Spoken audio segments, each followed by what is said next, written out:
नमस्कार। अलवर 24 न्यूज़ में आप सभी का स्वागत है। इस वक्त मैं मौजूद हूं गांव दादर और ये जो बिल्कुल ठीक पीछे मेरे आप ये रोड देख रहे हैं, ये अलवर सिकंदरा हाईवे पर है। और यहाँ पर कॉलेज के आरआर कॉलेज के कुछ छात्र नेता यहाँ पर मौजूद हैं, जिनके हाथों में तख्तियां हैं अलवर से जयपुर की कूच के लिए और चुनाव को लेकर के ये प्रोटेस्ट कर रहे हैं, एक आंदोलन कर रहे हैं। क्या है पूरा मामला, हम छात्र नेताओं से भी इसके बारे में जानकर लेना चाहेंगे। क्या नाम है आपका? मेरा नाम अंकित गुजर है, राजऋषि महाविद्यालय अलवर। अंकित, क्या मामला है, क्यों, कहाँ से, पैदल, क्या पूरे जो प्रकरण है, पूरा मामला है उसको थोड़ा विस्तार से बताएं। देखिए, हम लगातार 15 दिन से प्रदर्शन कर रहे हैं। इस साल लगातार 2 साल से प्रदर्शन करते आ रहे हैं। तीसरी साल है अब की साल हमको छात्र संघ चुनाव बहाल करने के लिए।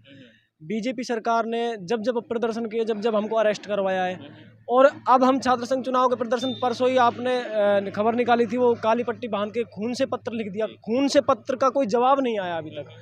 तो आज हमने फिर अपने बीएसआर कॉलेज में ज्ञापन दिया है प्राचार्य जी को, मुख्यमंत्री जी के नाम। और हमने ये सोचा है, सभी भाइयों ने सोचा है कि हम पैदल जाके मुख्यमंत्री जी से एक बार बात करके आए।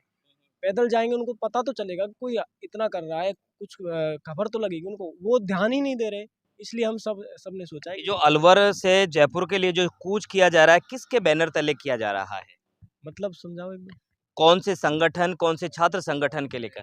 एनएसयूआई के छात्र हैं हम सब, एनएसयूआई से जुड़े हुए हैं सब। मुख्य मांग क्या है? मुख्य मांग छात्र संघ चुनाव बहाल करो। सरकार से लगातार गतिरोध भी चल रहा है, बातचीत भी चल रही है। इससे पहले भी राजस्थान यूनिवर्सिटी में भी इस प्रकार की गतिरोध जारी हैं। क्या लगता है कि सरकार आपकी बात को मान पाएगी? देखिए, जब युवा एक साथ हो जाएगा ना सब, तो सरकार को माननी पड़ेगी बात तो। लेकिन जब 2 साल पहले जब कांग्रेस की सरकार थी ना, तो हम छोटे मोटे प्रदर्शन करते थे ना, उसमें भी कोई पुलिस प्रशासन बोलती थी कि आपकी मांगों को पूरा कराया जाएगा। अब कॉलेज में छोटी सी मांग को लेकर भी कोई प्रदर्शन करते, तुरंत अरेस्ट कर लिया जाता है, तुरंत मुकदमा लगा दिया जाता है। ये कैसी राजनीति है? ये तो पर्ची सरकार है, पर्ची से निकला हुआ मुख्यमंत्री है। तो इसीलिए हमने अब 15 दिन से लगातार मेहनत कर रहे हैं, हम लगातार प्रदर्शन कर रहे हैं। इनको एक बार भी नहीं सूझी कि मैं एक बार बच्चों से बात करूं, कोई मुद्दा उठाऊं इसके लिए, छात्र संघ चुनाव के लिए कोई बैठक बैठा है, कुछ भी बात नहीं किया अभी तक। तो हम पैदल जाके एक बार सीएम हाउस पे जाएंगे और उनको ज्ञापन देंगे। कितने लोग हैं आपके साथ? हम करीबन यहाँ से 10 से 15 लोग जा रहे हैं। क्या नाम है आपका? हार्दिक वर्मा, मैं एनएसयूआई प्रदेश सचिव हूँ। मुख्य मांग आपने, जैसे अंकित ने बता दिया, कि छात्र संघ के चुनाव होने हैं। क्या भूमिका रहती है छात्र राजनीति, जो छात्रों के जीवन है उसमें छात्र राजनीति से लेकर के जो खास तौर से जो छात्र संघ अध्यक्ष है, उसकी क्या विशेष भूमिका होती है? आप आज के दिन कॉलेज जाइए और देखिए, सारे छात्र बाहर बैठे हैं, कोई क्लास नहीं लग रही है कॉलेज में। टीचर एसी में बैठे रहते हैं, किसी की नहीं सुनते। पहले हम वहाँ पे छात्र राजनीति करते थे, छात्र संघ अध्यक्ष का हम बीच में खड़ा रहता था छात्रों के लिए और क्लास लगवाता था, लड़ाई लड़ता था छात्रों की। अब उनकी जैसी मनमानी चल रही है, वो पूरी मनमानी कर रहे हैं। क्या वजह है कि सरकार छात्र संघ के चुनाव नहीं करवा रही है? सरकार डरती है, नए नेता पैदा नहीं होने देना चाहती है। क्योंकि आज विधानसभा में आप देखिए, बहुत से छात्र नेता ऐसे हैं जो विधायक बन बैठे हैं, जो जिनको भी दबाया जाता है। और अब सरकार नहीं चाहती और नए नेता पैदा हों। यानी कि कहीं नई एक जमात नेताओं की ना मुखर हो, उसको लेकर के वो लोग हैं। एक और छात्र नेता हैं, क्या नाम है? विनोद जाटव। विनोद, पट्टियां आपके हाथ में हैं जिसमें लिखा है अलवर से जयपुर पैदल मार्च। पैदल जा रहे हैं, कब तक पहुंचेंगे? देखो, ये तो कह नहीं सकते, हमको 4 दिन लग जाए, 5 दिन लग जाए, लेकिन हम हमारा संघर्ष जारी रखेंगे। और यहाँ से हम जयपुर ही पहुंचकर मुख्यमंत्री जी से मिलेंगे। क्या वजह है, क्यों आप छात्र संघ चुनाव बहाल नहीं कर रहे, क्या कारण है?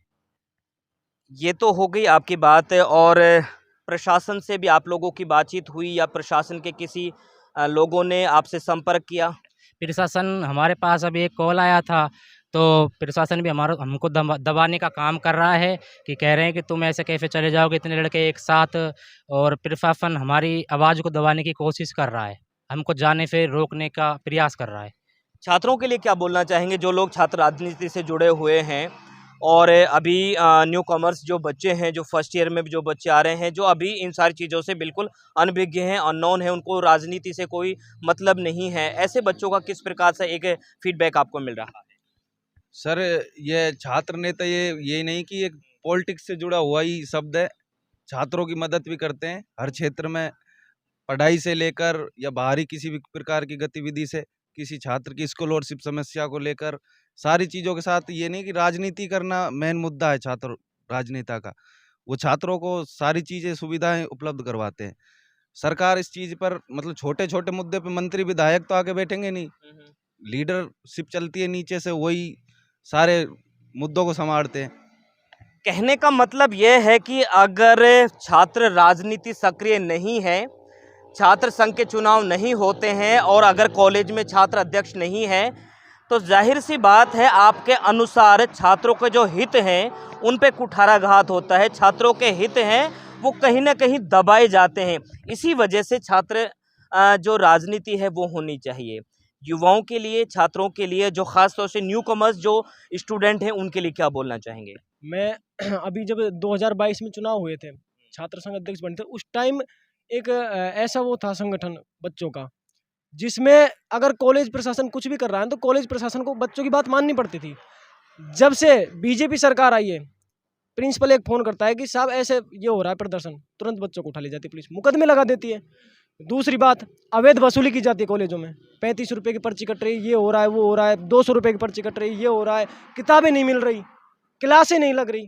छात्र नेता कोशिश करेगा तो क्लासें लगेंगी, छात्र नेताओं को दबा दिया जाता है।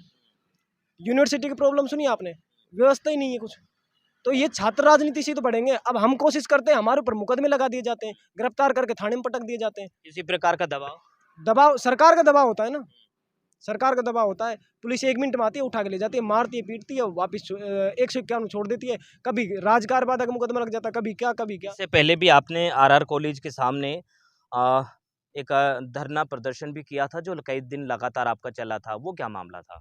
भूख हड़ताल की थी मैंने।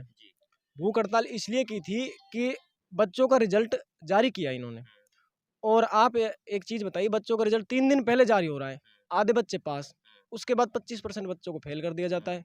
जिन बच्चों में पास हुए ना आधे बच्चे, उनमें से 25% फेल कर दिए।